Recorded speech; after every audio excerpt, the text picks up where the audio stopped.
O que você faria se o seu maior talento fosse a única coisa entre a sobrevivência e a fome? Em uma fria manhã de inverno, enquanto a cidade lentamente despertava debaixo de uma névoa gélida, uma mulher sem teto se preparava para mais um dia de luta.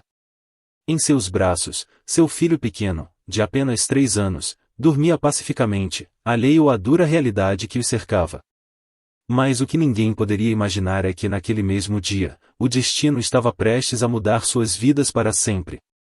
Lúcia, uma mulher de olhar cansado, mas com uma força interior inquebrável, enrolava seu filho, Mateus, em cobertores velhos e rasgados, tentando protegê-lo do frio que penetrava até os ossos. As ruas eram seu lar há tempo suficiente para que a amargura se tornasse uma velha conhecida, mas o amor por seu filho era o que a mantinha de pé. Todos os dias eram uma batalha, e a necessidade de encontrar algo para alimentar Mateus era sua principal missão. A cidade ao redor começava a se agitar com os primeiros sinais de vida, mas para Lúcia, era apenas mais um cenário de indiferença.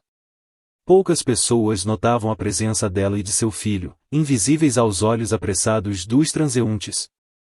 No entanto, naquela manhã específica, um sentimento inexplicável de esperança começou a surgir dentro dela, como se algo estivesse prestes a acontecer. Enquanto Mateus ainda dormia em seus braços, Lúcia levantou-se com cuidado, tentando não acordá-lo.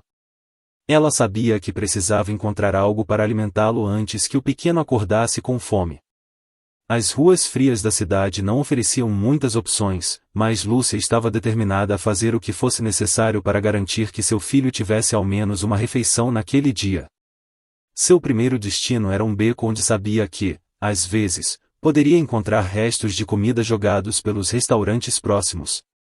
Mas, para seu desespero, as lixeiras estavam quase vazias, e o pouco que encontrou não era adequado para alimentar uma criança. O coração de Lúcia apertou-se em seu peito, mas ela não permitiu que o desespero a dominasse. Com Mateus ainda nos braços, Lúcia começou a andar pelas ruas, procurando por qualquer sinal de esperança. A cada esquina, a cada olhar desviado dos passantes, sua determinação crescia. Ela sabia que não poderia desistir, não por ela, mas por aquele pequeno ser que dependia dela para tudo. O que Lúcia não sabia era que, naquele dia, algo diferente estava para acontecer. Algo que mudaria o curso de suas vidas para sempre. Mas, antes que o destino se revelasse, Lúcia teria que enfrentar mais um teste de sua resiliência. Com a fome começando a corroer seu interior e Mateus começando a se remexer inquieto, Lúcia lembrou-se de algo que sempre conseguia acalmar o pequeno e sua voz. Desde que se tornara mãe, cantar para seu filho era a única coisa que conseguia trazer algum conforto, tanto para ela quanto para ele. E naquele momento de desespero, ela decidiu recorrer à sua voz mais uma vez. Sentada em um canto de uma praça, Lúcia começou a cantar uma melodia suave, uma canção de ninar que sua própria mãe costumava cantar para ela quando era criança. A voz de Lúcia era delicada, mas carregada de emoção, e aos poucos, a inquietação de Mateus começou a diminuir. A canção parecia ter o poder de afastar, ainda que temporariamente, a fome e o frio que os rodeavam. Enquanto cantava, Lúcia fechou os olhos e permitiu-se, por um breve momento, esquecer onde estava. A música transportava para um lugar onde o sofrimento não existia, onde ela e Mateus estavam seguros e aquecidos. E, nesse momento, algo mágico aconteceu. Um homem que passava pela praça parou para ouvir a melodia que ecoava no ar frio. Movido pela beleza da canção e pela visão daquela mulher cantando para seu filho, o homem se aproximou e, com um gesto simples, deixou algumas moedas ao lado dela. Para Lúcia, aquelas moedas significavam mais do que dinheiro, eram um sinal de que sua voz poderia ser a chave para sua sobrevivência. Lúcia abriu os olhos ao ouvir o tilintar das moedas caindo no chão ao seu lado. Surpresa, ela olhou para cima e viu o homem se afastando, mas não antes de lhe lançar um olhar de simpatia. Ela pegou as moedas com mãos trêmulas, sentindo uma mistura de gratidão e alívio. Com essas moedas, poderia finalmente comprar algo para alimentar Mateus. Ela levantou-se com cuidado, certificando-se de que Mateus estava bem agasalhado, e dirigiu-se à padaria mais próxima.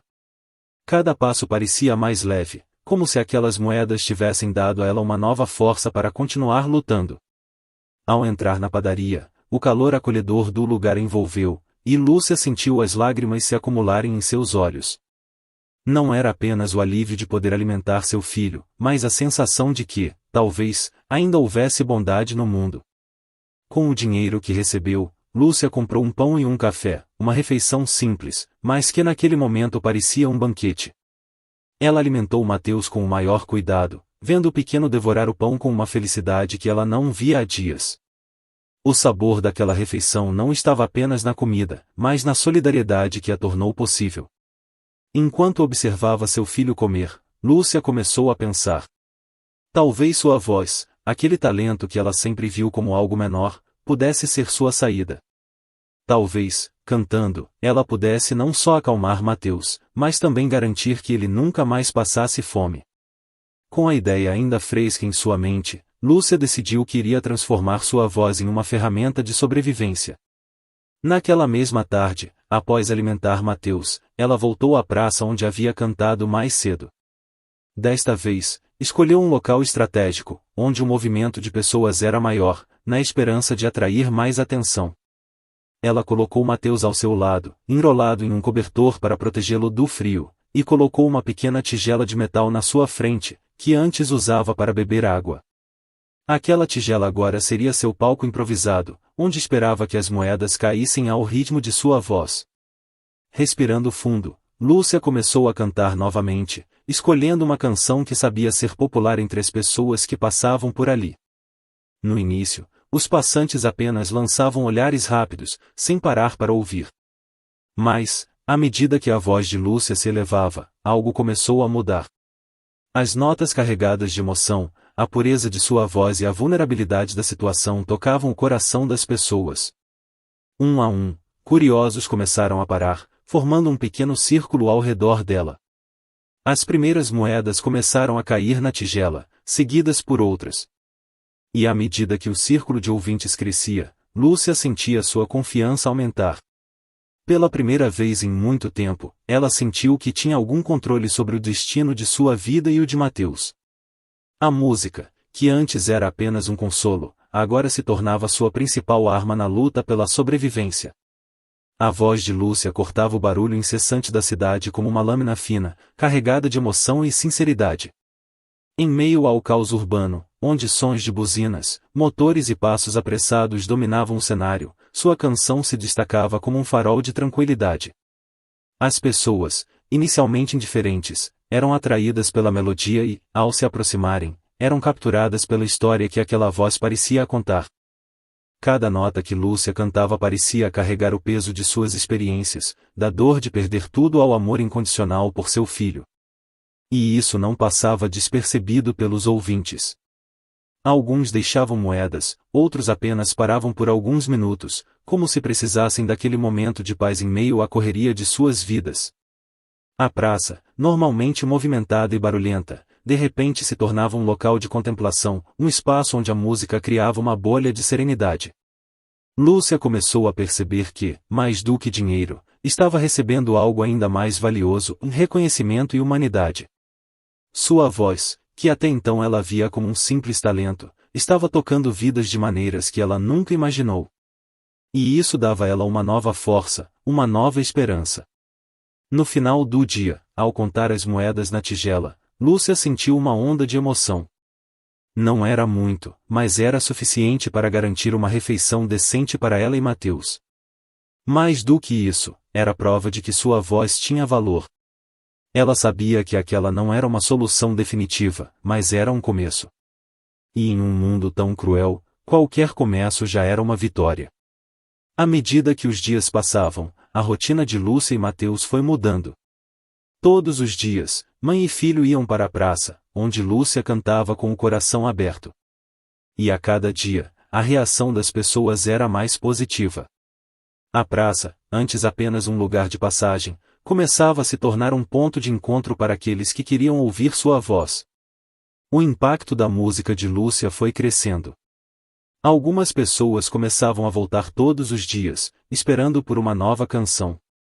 Os rostos dos ouvintes se tornavam familiares, e Lúcia até começava a trocar algumas palavras com aqueles que se aproximavam para deixar uma moeda.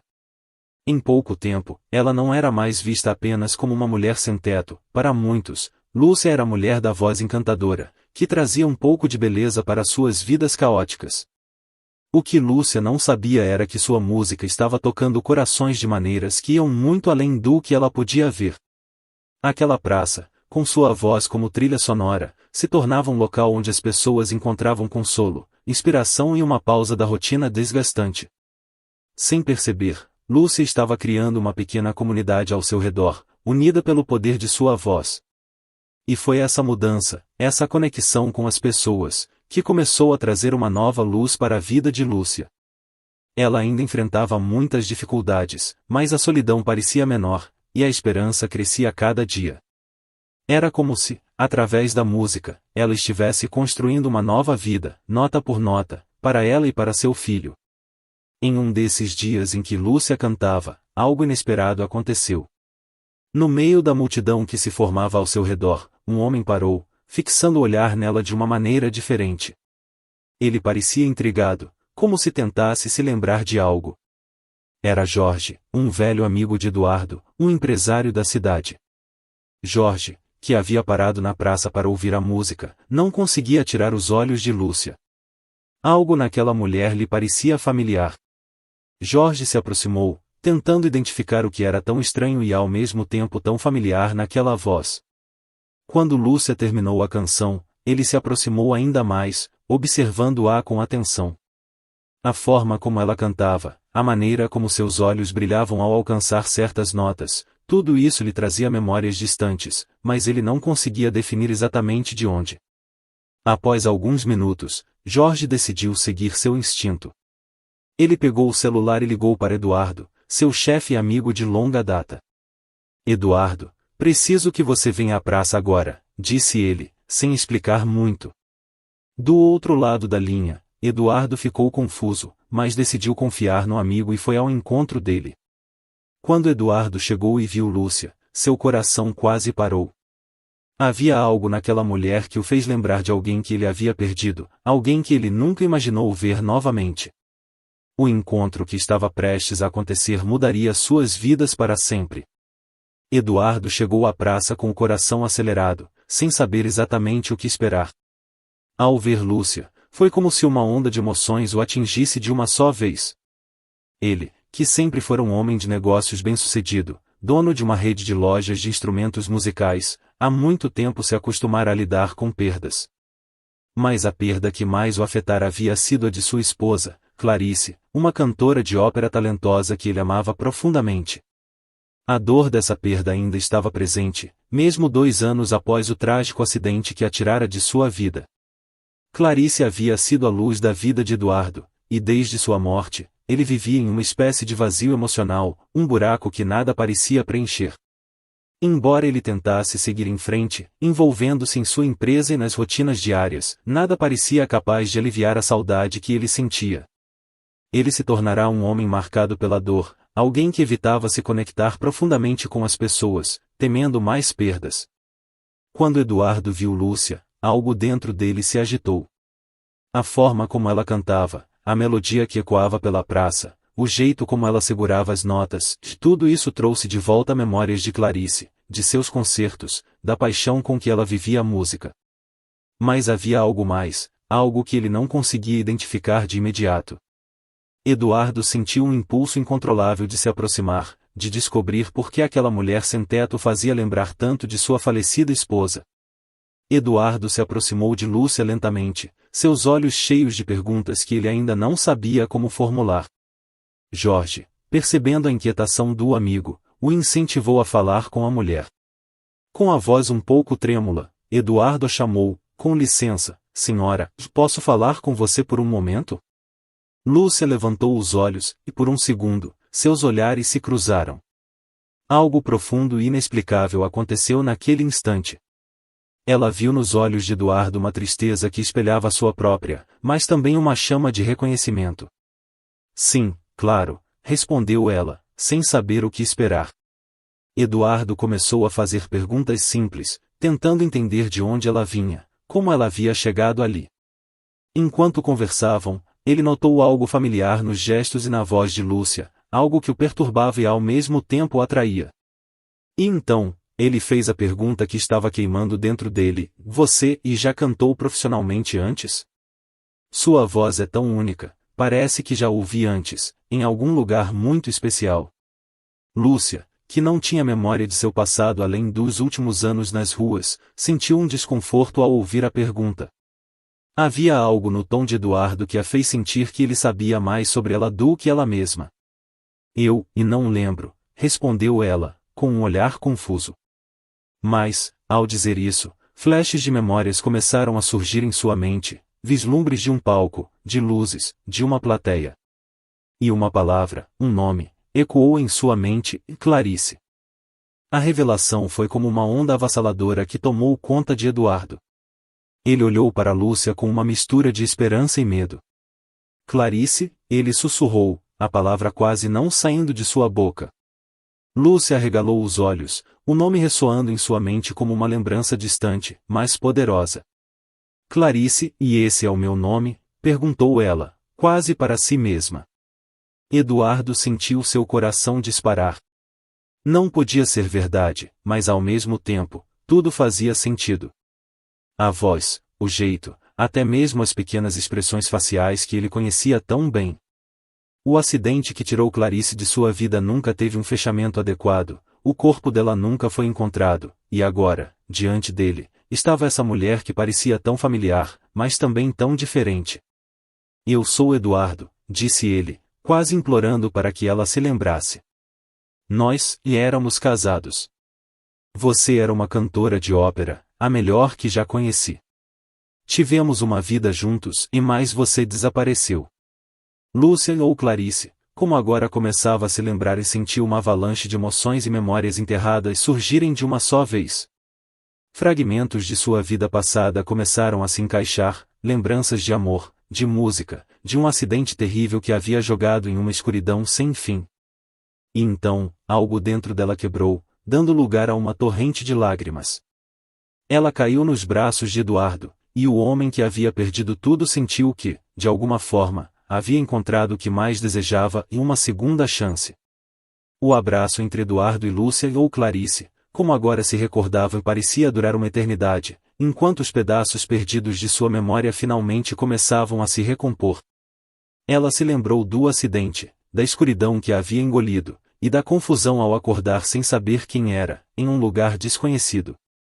O choque do impacto havia apagado tudo, deixando apenas a melodia de uma canção em sua mente, a única coisa que a conectava a um passado que até então estava esquecido. Agora, tudo fazia sentido. Clarice, que vivia como Lúcia nas ruas, havia dado à luz seu filho, Mateus, sem nunca saber que antes do acidente, ela já estava grávida. O choque e a tristeza do acidente, seguidos pelo duro golpe de perder a memória, a haviam transformado em uma sombra de quem um dia foi. E aquele menino que ela tanto amava era fruto de um amor que ela acreditava ter perdido para sempre. Eduardo, por sua vez, estava em êxtase, mas também devastado ao ver o que Clarice havia passado. A mulher forte e talentosa que ele conhecia havia sido deixada para trás, mas ali, diante dele, estava sua esposa, viva, com o filho deles, uma criança que ele nunca soubera que existia. Era uma revelação que mudava tudo e um misto de alegria por reencontrar seu amor e tristeza por tudo que haviam perdido. Eu lembro agora, sussurrou Clarice, enquanto as lágrimas escorriam por seu rosto. Lembro de nós, lembro de quem eu sou. Mas, Eduardo, como isso pode ser real? Como podemos voltar de tudo isso? Eduardo segurou suas mãos, sentindo uma determinação que há muito tempo estava ausente. Clarice, o que importa é que estamos juntos novamente. Não importa o que aconteceu, o que importa é que temos uma nova chance. Vamos construir nossa vida de novo, com Mateus, como uma família. Os dias que se seguiram foram de adaptação e recuperação para todos. Clarice, ainda acostumada à vida nas ruas, precisou de tempo para se readaptar à segurança e conforto de sua antiga vida. Eduardo, por sua vez, redescobria a alegria de ter sua esposa de volta e, ao mesmo tempo, se acostumava com a ideia de ser pai. Mateus, embora confuso com a mudança repentina, se adaptava rapidamente ao novo ambiente, sentindo o amor de seus pais em cada gesto. Eduardo e Clarice sabiam que teriam muito o que reconstruir. As cicatrizes do passado não desapareceriam facilmente, mas havia algo novo entre eles e uma resiliência forjada pelas adversidades que haviam enfrentado.